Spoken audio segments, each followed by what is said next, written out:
Well, hello everybody. I don't know who will all see this video.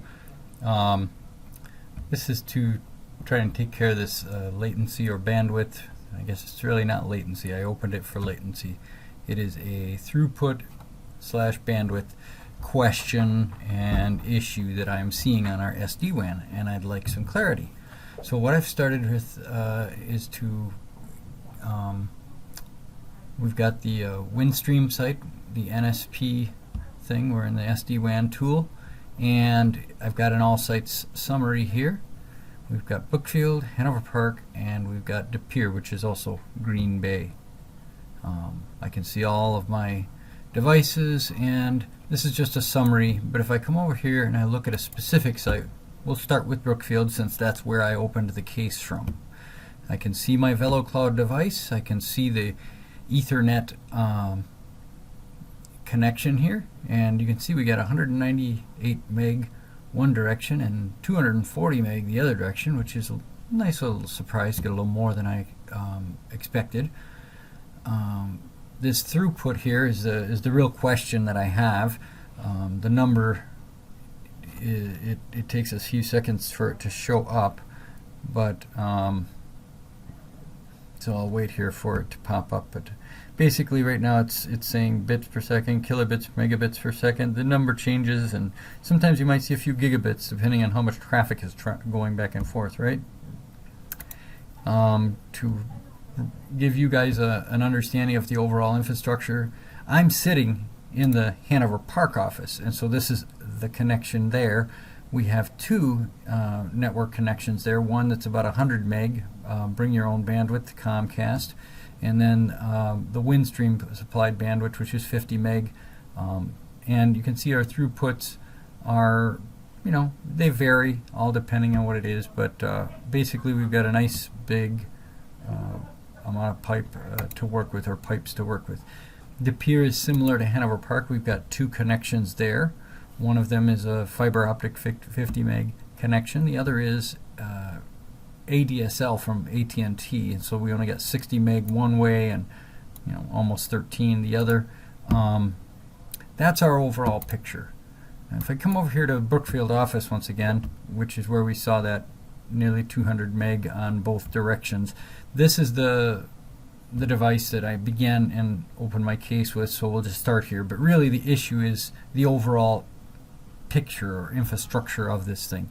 Now here in this tool I have something called transport, and it gives me better graphs to review and look at, and that's what I want to do with you. Right now these are static graphs based on time, but I can do live monitoring and look at the downstream and the upstream side.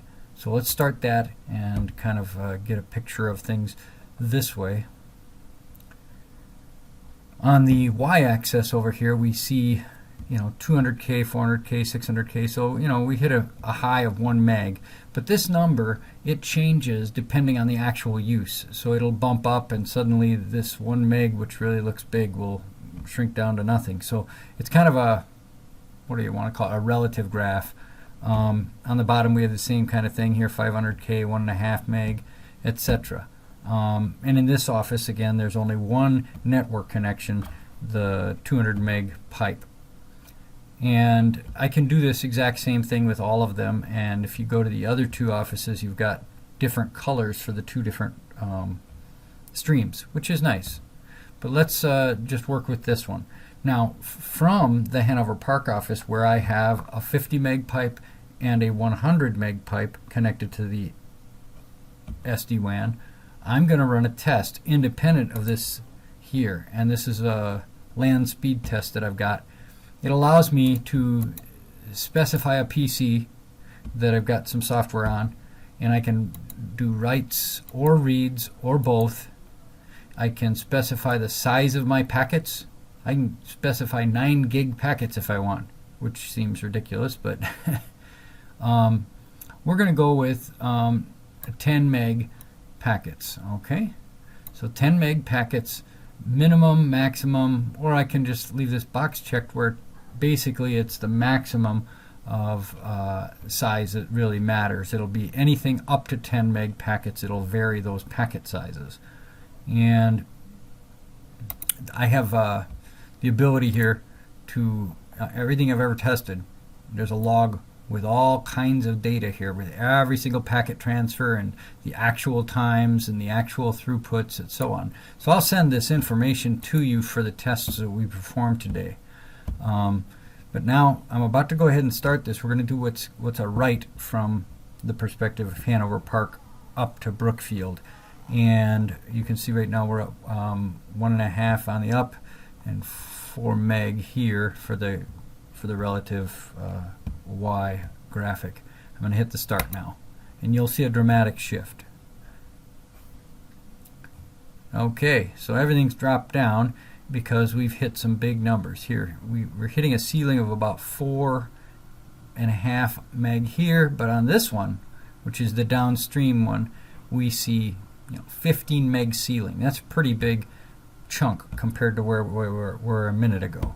And you can see our throughput is 41 meg, 42 meg almost on average. I can show maximums. Maximum we hit 50, and minimum we hit 34. And now our 10 packets, I think that's what I told it to do. Yeah, 10 packets are completed, and you can see the graphs have went down. Now it's interesting here, it even shows this one up to 14 at one point, but this is after the test. Now if I do that same test the other direction, do a read, now we'll watch the graphs again. Now we were hitting 50 over here, but look what we're hitting now, 23. And what is our ceiling on these two things? Well, right here it looks like we're over 8 meg. This one made it to 4, okay, but basically 8 meg maybe, and that's it. On this side, we're not hitting it anymore, so we're, our relative graph shows 1 meg, but this one, we're at 8 meg, and it's got kind of like a little heartbeat thing, probably references each of the packets that were sent. Why is this only 24 meg? Now, to give you a real dramatic review of it, we can run both tests at the same time. Okay, so we'll do the same thing. Now we're going to see both of these spike up. I'm getting 31 meg now on one side,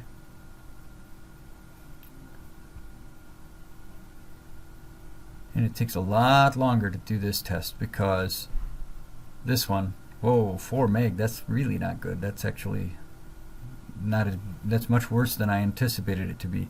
I think this will, yeah, it's already moving up a little at 10 meg. This is up to 39, 41, 10 meg. Yeah, you see the disparity between the read and the write. And over here you've got an 8 meg, 8.5 meg ceiling. Here you've got a maybe a 10 meg, 8.5 meg ceiling. It doesn't make sense to me. Why? Why is it that here we see some bigger numbers, even 15 meg. Why is it that this is 45 meg one way and maybe 15, 16 the other?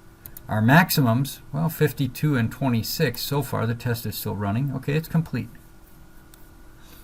That's what I'm concerned about, guys. And I can run this same test in a variety of places. If I run this test and go and look at a different set of routers, I don't see any hit, which is just what I'd expect. So I know what I'm looking at is what I would expect.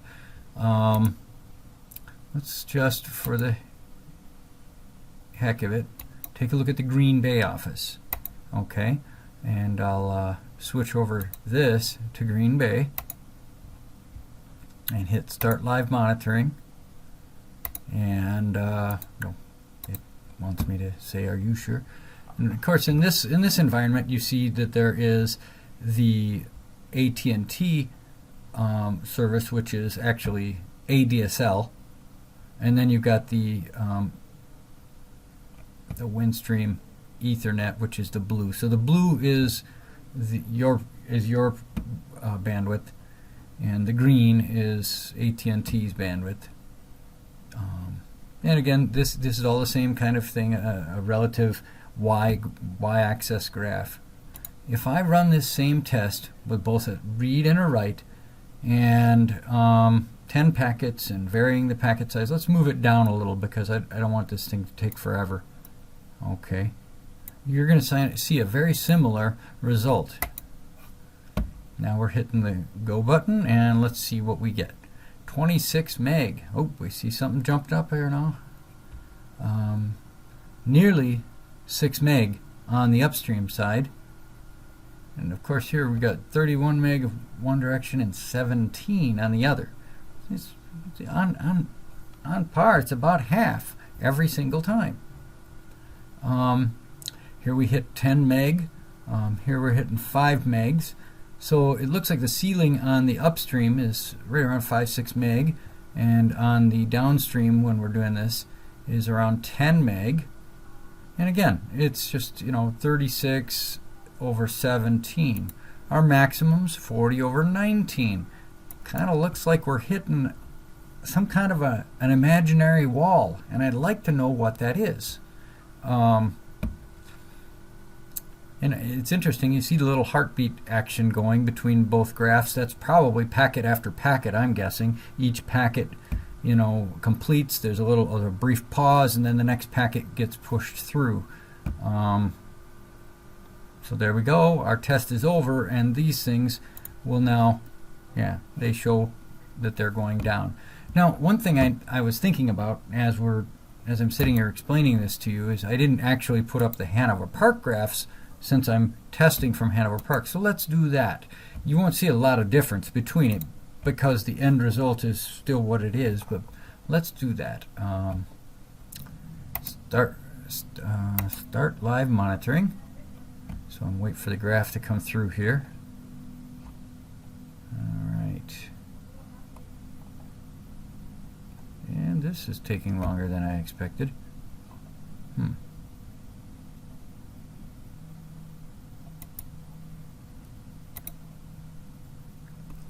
Okay, maybe I gotta, there we go. Start live monitoring. There we go. Now we got a graph. Okay, and again we've got two different pipes here. We've got the Comcast pipe, which is blue, and the green pipe, I'm colorblind, so if that's not green, I don't know what it is Windstream. The Windstream is 50 meg, the Comcast one is 100 meg. That's what the size of the pipe is. But here's our actual charts. So let's run that same kind of test, only this time I'll just go to Brookfield since that's where we're focused on. Brookfield's a little more of a busy office. It's Brookfield and Hanover Park that really matter to me. We'll do both up and down at the same time with 9 megs up and down, and we'll say start. Okay, so let's watch what happens. So we've got something jumping up here. It's hitting a 12 meg ceiling on this one. This one, it looks like the ceiling must have jumped up. Oh, it's really moving now. And you can see we got 46 megs here, 23 megs there. Once again, we've hit some sort of a read ceiling, and I'd like to know what I'm seeing here.